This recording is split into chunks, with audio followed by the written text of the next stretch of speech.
Happy Sunday, everyone. I'm back with more vintage recipes. This time I'm cooking from Out of Our League.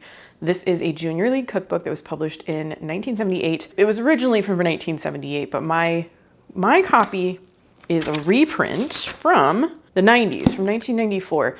And that happens sometimes with community cookbooks. They are so legendary, or people love them so much. You know, they use them, the copies wear out, maybe they want a new one, or maybe they want to give it as a gift to someone. This particular book, this is how it appeared in 1978, but it was reprinted 8 times. Well, as of this 1994 edition, it was reprinted 8 times. Maybe it's been printed more than that. Do you have this book in your collection? I want to know. Please tell me in the comments. Now, my first recipe is going to be for spinach dip. This spinach dip right here. Did I choose this whole cookbook for purely selfish reasons?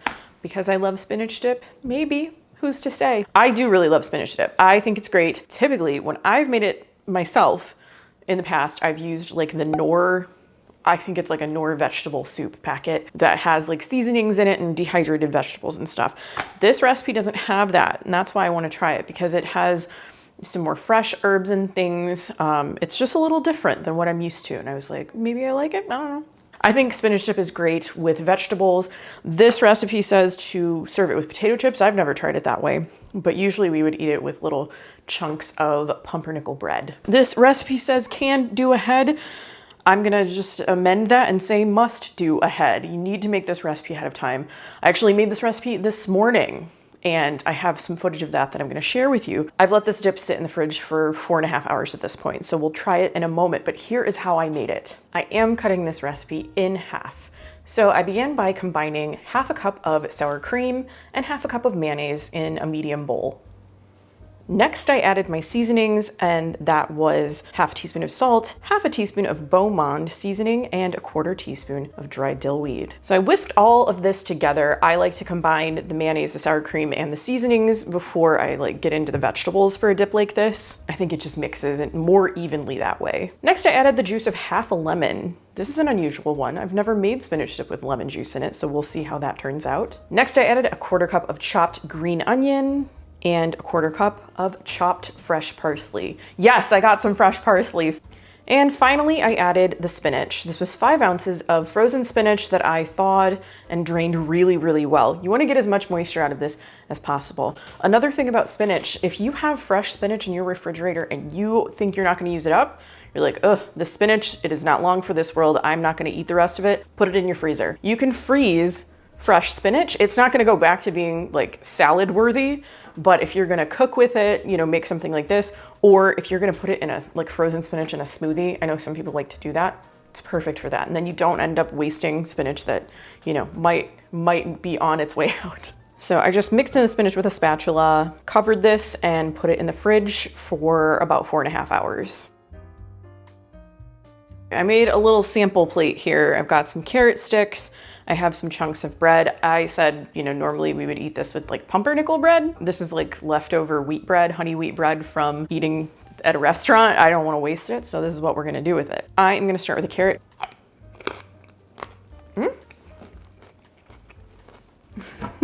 I can taste the lemon in there, but I don't think it's overpowering. It's good. It has like a really fresh taste to it. That's how I can describe it. I think it's like all the, you know, the fresh green onion and the fresh parsley. All right, I'm gonna try a little bread with it.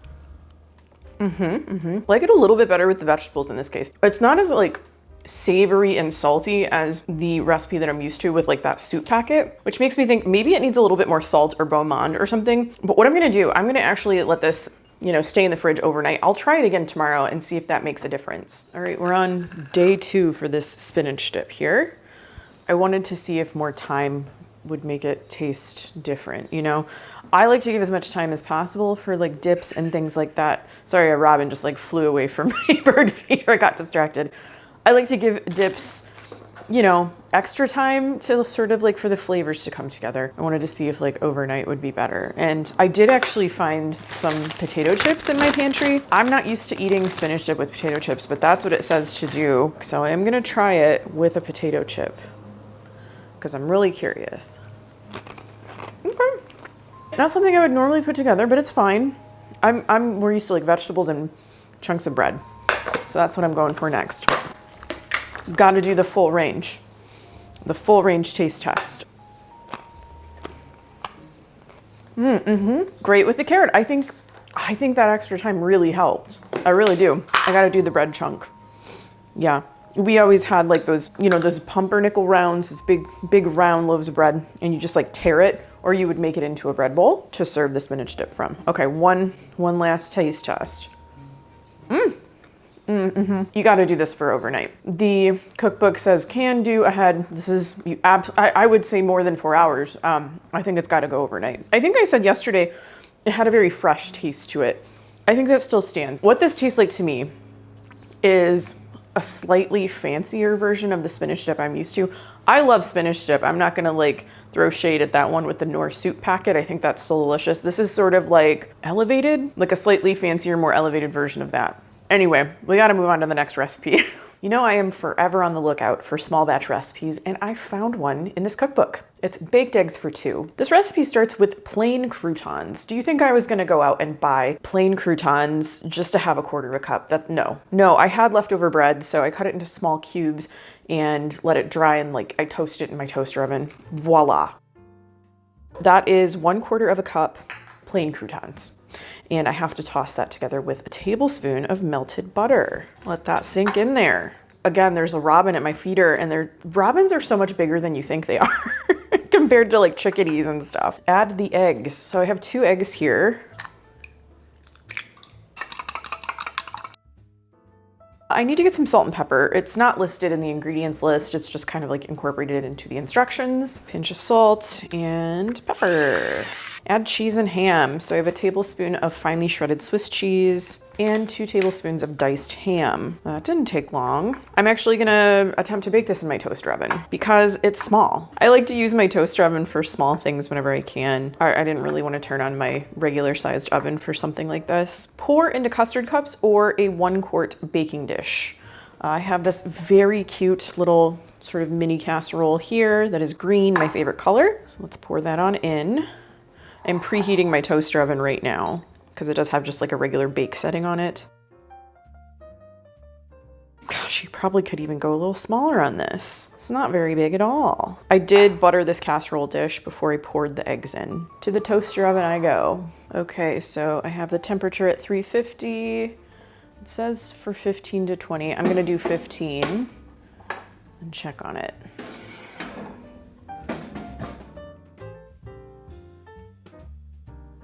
I ended up going the full 20 minutes on this. I think it needed it. So 20 minutes, 350 toaster oven. Your mileage may vary. It was a little bit puffier right when it came out of the oven, but I had to take photographs. So it has fallen just a bit, but it smells very good.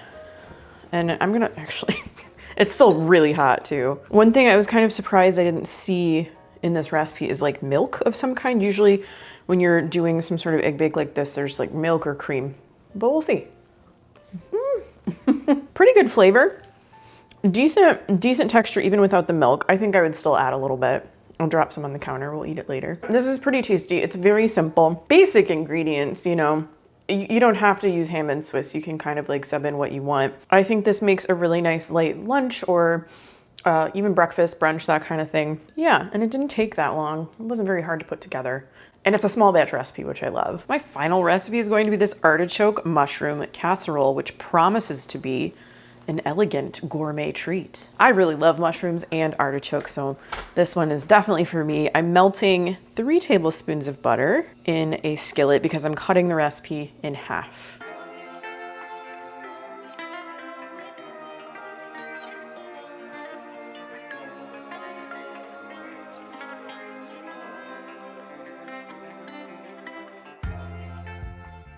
And to my melted butter, I'm going to add 8 ounces of sliced mushrooms.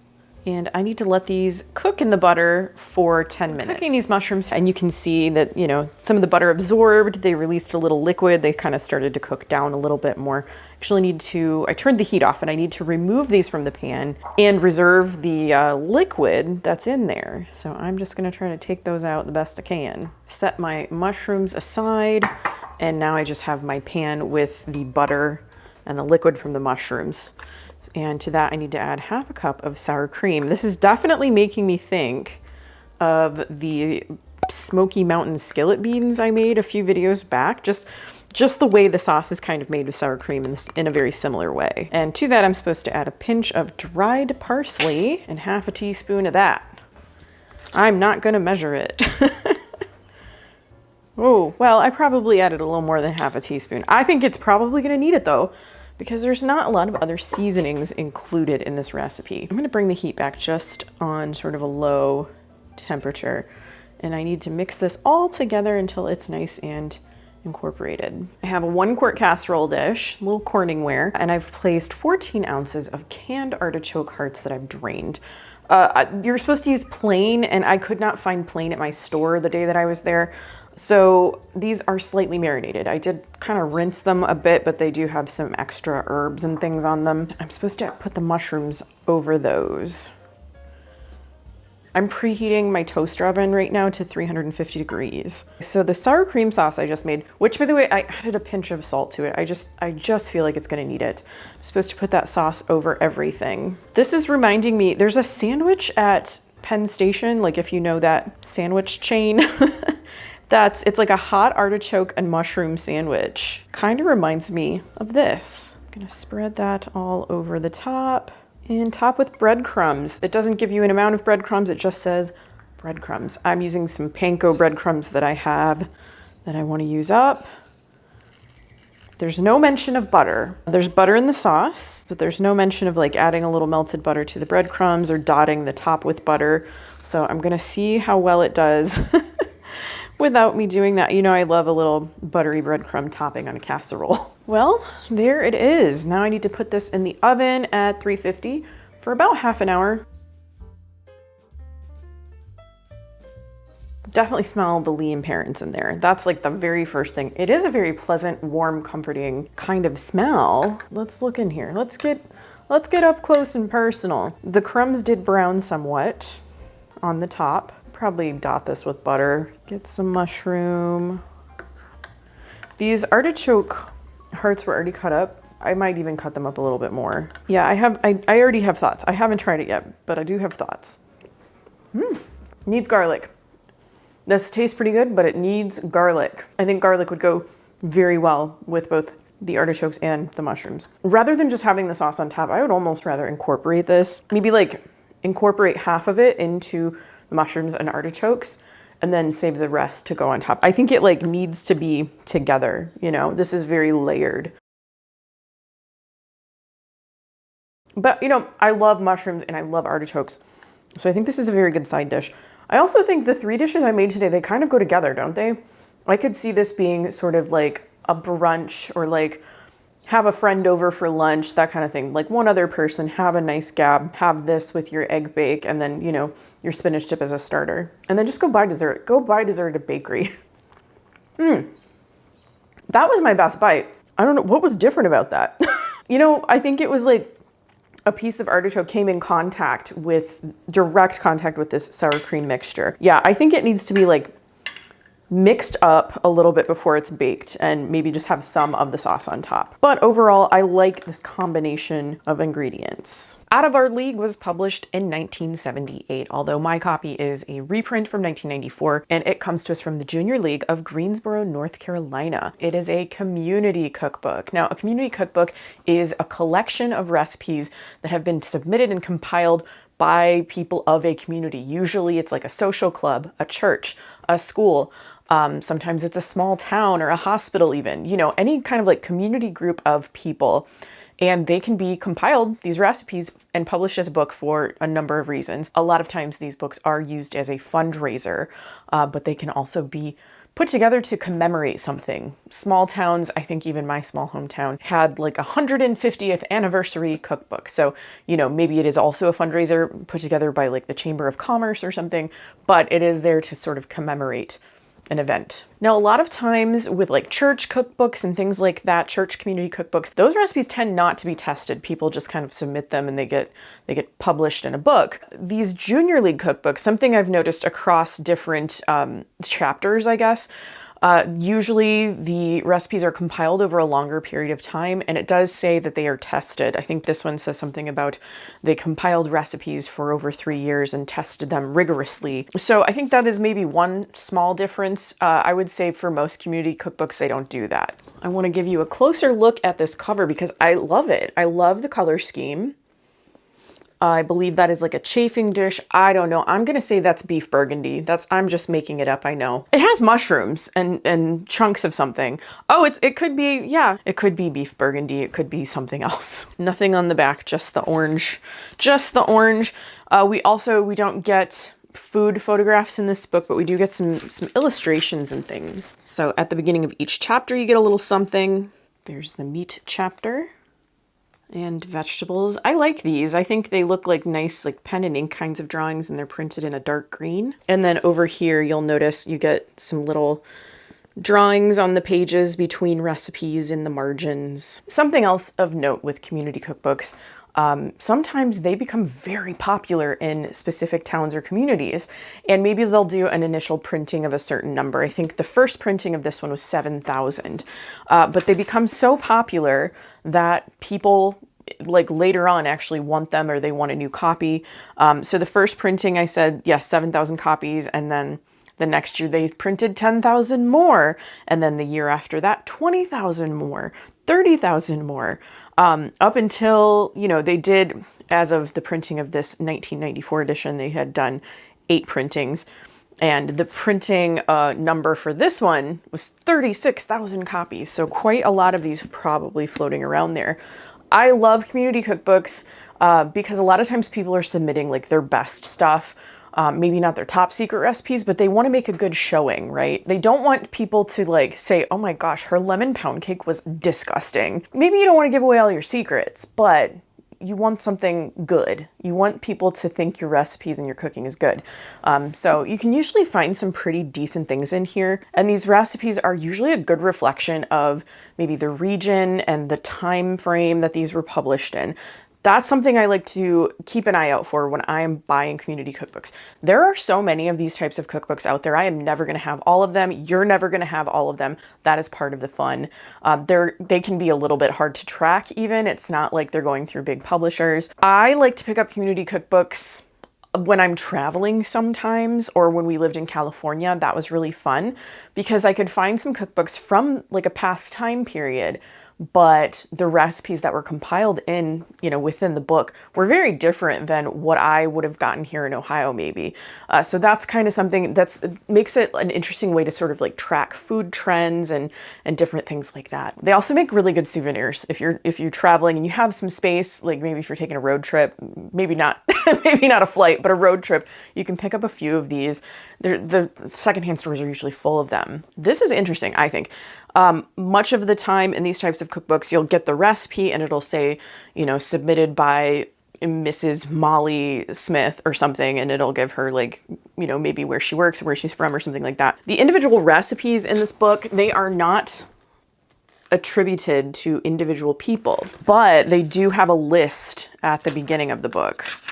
So it's, it's just a list of names. It doesn't say which recipe or idea they contributed, which I think is kind of a shame. That's one of the things I usually like about these books is like you can trace a recipe to a person. Now, one thing I do like is that almost all the recipes state whether you can make them ahead of time, whether you should make them ahead of time, whether you should serve them immediately. I think that is very helpful, especially if you're planning a party or something and you want to make a lot of the dishes ahead. Not that I agreed with what they said about the spinach dip necessarily. In this book, we also have a few special sections, like this one, gifts from the kitchen.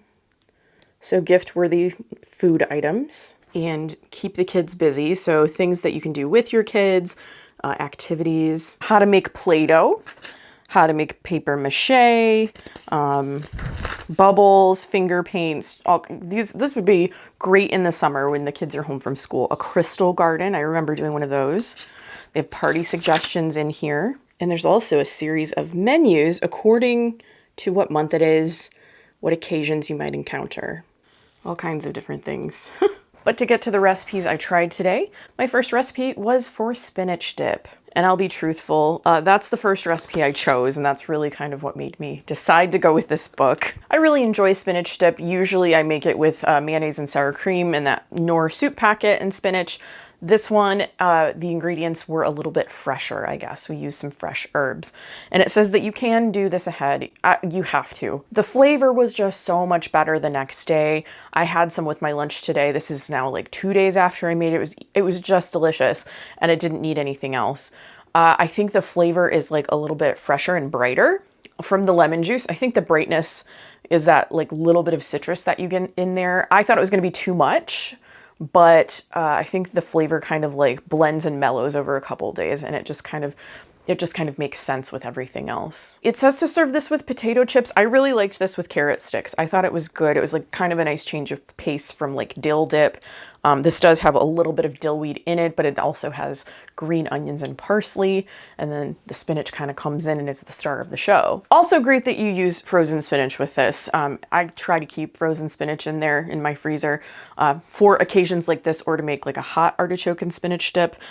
You know, it's just nice to have something on hand like that so you can whip something up kind of quickly. My second recipe was baked eggs for two. This was pretty good, but I'm not going to say that it was like my absolute favorite baked eggs recipe. I've done an entire video on egg recipes actually a few years back. I had a ton of fun making it, so I will link it in the description down below in case you missed it. I thought it was really good, and I came away with some new ideas on what to do with eggs. But anyway, baked eggs for two. There was no like milk or cream or anything in this recipe, so I think it could have used a dash of that for just like maybe some added moisture, but it did give me sort of an idea of like, oh yes, I don't have to make a giant egg bake or egg casserole. I can do one that's very small, do it in a small casserole dish or a custard cup, just make it for 1 or 2 people.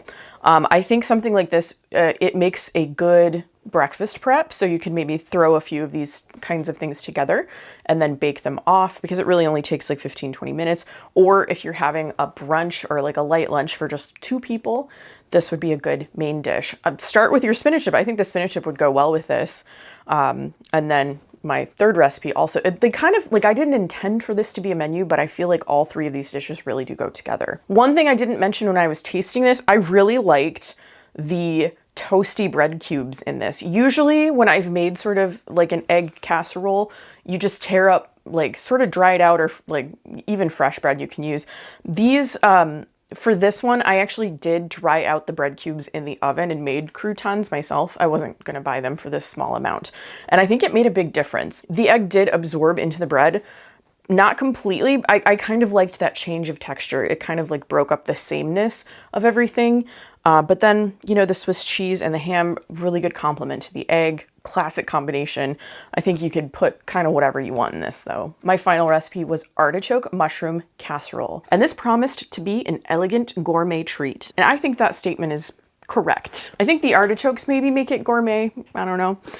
It did need a little bit more seasoning though. I think garlic would have gone really well. Maybe garlic salt, so then you kind of solve the like non-salty problem. But I love mushrooms. I love artichokes. They were really good together. And then that creamy sauce was particularly nice with this. I don't love how it was layered. I followed the recipe and like what they said to do. I think I would just mix it. I think I would mix the artichokes and the mushrooms together. I would combine it with some of the sauce. I think the sauce like needs to touch those things. And then I would put some of the sauce on top. I would butter the breadcrumbs. You know, I love a toasty, buttery breadcrumb topping. This had the breadcrumbs, but no butter. So this was a really good one. Putting those 2 things together, like I've had dishes with artichokes and mushrooms, but it's not something I usually cook at home. So I think that was a really good idea. It made me like think a little bit.